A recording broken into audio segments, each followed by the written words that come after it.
yazılıb bu rap parça Novuzdan hörmətlə bu səslər axır Zəngilanla bir ad tarixə yazılır Əlbəttə tutup Zəngilan cəngavər marqaşı Daha fərqli dinamik və kreativ rap sözləri Yenə də topuz adından dostluq, güc və qürur Daha kimi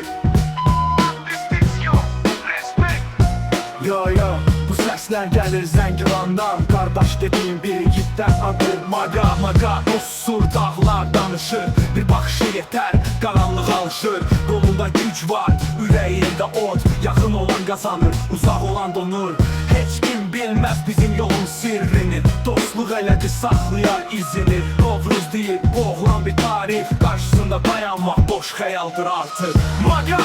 dağ kimi dayanır Dost üçün yanır Düşmənə qanat qırar Maga həqiqətin siması Qardaşlıq yazılıb bu rapin misrası Qulaq as bu səslər real zonadır Fake dostlar burada susar yalan donardı Maga ilə yol düz dik amma saf Zəngilanın aslanı ürəyində qaf Çay süzüləndə o sükut danışar Gözlərindən düşmən qorxar danışar O səssiz qəhrəman bizə ilham Hər addımında var kili mərdanə davam Maga dağ kimi dayanır Dost üçün yanır Düşmənə qanat qırar Maga həqiqətin siması Qardaşlıq yazılıb bu rapin misrası Zaman keçsə də ad qalacaq Bu dostluq heç vaxt solmayacaq Pis yox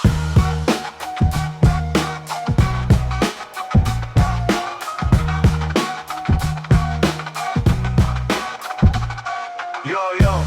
bu səslər gəlir Zəngilandan Qardaş dediyim bir igiddən Adı Maga Maga Maga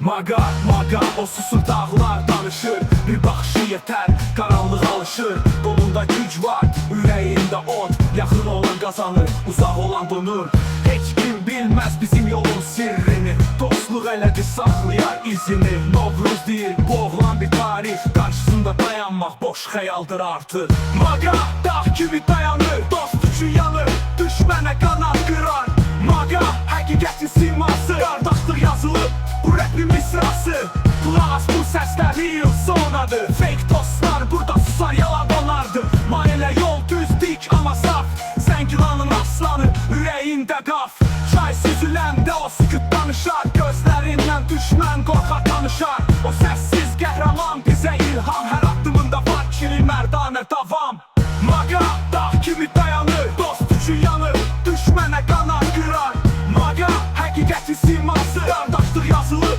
bu rapin misrası Zaman keçsə də ad qalacaq Bu dostluq heç vaxt solmayacaq